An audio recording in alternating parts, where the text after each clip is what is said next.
You've been printing and you're printing a lot. What do you do now? Time to put on some more film, and I'll show you how today on the Devoted brand.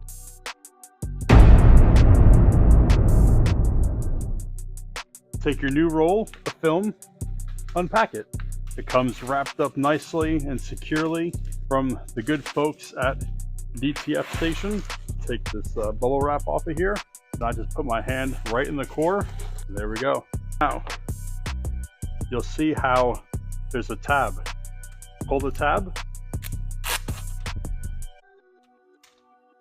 Now to load it up. I put the outside of the core onto the reel here, mount that in. Now with my other hand, I grab the other side of the reel, slide it in, push them together, and secure it. Now, you gotta feed the film through the printer. Under the tension bar, and just into the printer. Make sure your handle is up, this way you can feed the film through.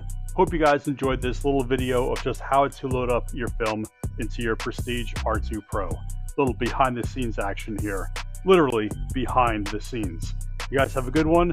Thank you so much. Remember, if you're ordering any DTF supplies, use my link.